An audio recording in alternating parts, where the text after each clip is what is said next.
I'm Chris Edwards. Welcome to this week's Tennis Warehouse vlog. Let's jump straight into the product for you this week. First up, we've got a new string from Toroline. This is their Truffle X, the X because this is designed as a cross string to complement a firmer Toroline main string. And I've actually got some of it set up in my rackets right now. So you can see right here, my trusty Technofiber T-Fight 300. I've got the Truffle X in the crosses, and then I've got a nice firm co-poly in the mains. And the Truffle X is a very, very soft string. It's gonna really plushen up, if that's a word, the string bed, really just make that ball sink in. You get a lot of ball pocket than you would from having poly mains and crosses.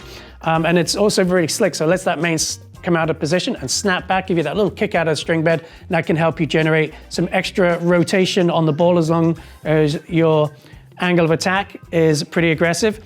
And I found it really added some comfort to the string bed. Also gives the string bed a slightly higher pitch sound than you get from an old poly. You get a bit more of a ping than a sort of deader thwack that you get known for the polys.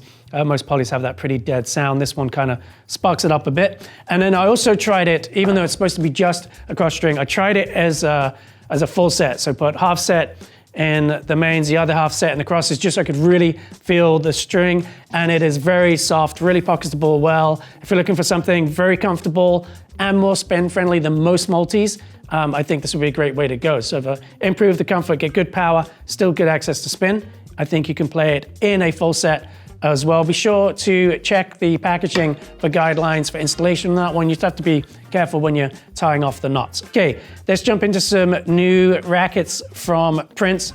We've got these new Warriors. This is the Warrior 100, 300 grams. It comes pre-strung, so this racket is just ready to turn and burn right off the shelf.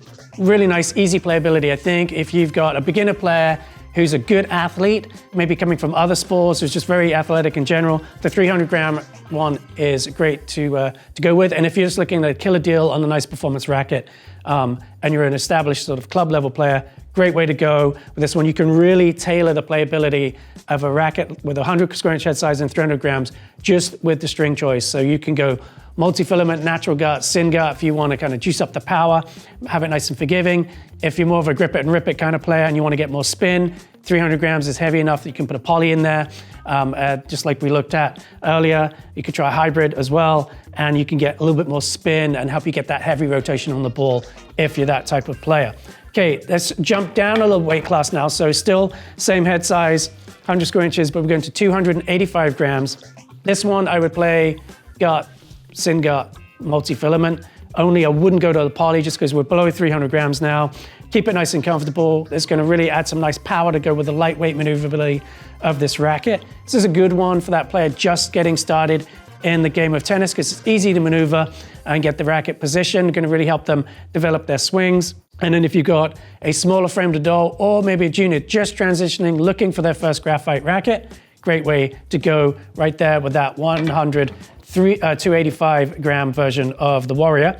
And then last but not least, we've got the oversized rackets. This is the 107 Warrior, and this one is at 275 grams. Again, nice thick beam to help you with some power, bigger head size. If you're looking for maximum power, great way to go. It's strung up, it's ready to go. And again, I would keep that softer string setup that we mentioned earlier. I'm gonna avoid polys in this one just because of its lighter weight. But a really nice racket, much more forgiving head size, bigger sweet spot out of here. And also with that bigger hoop, you get good access to spin, so you get a nice spin window out of this one too. So if you like to slice and dice, great way to go right there. Let's jump into some vintage now. First up, I've got an aluminum racket here from Spalding. This is the Spalding Targa.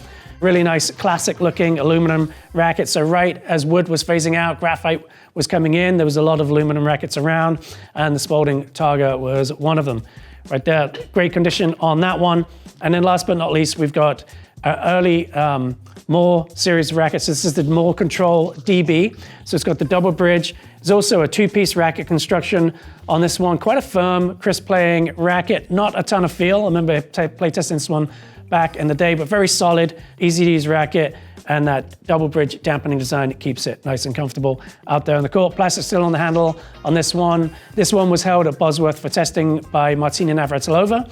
So it's got the sticker right there showing that on the side of it. And fun cosmetic on two. You got the black on one side, the white on the other, and it's divided by the blue in the middle. That's all I got for this week. Thank you so much for watching.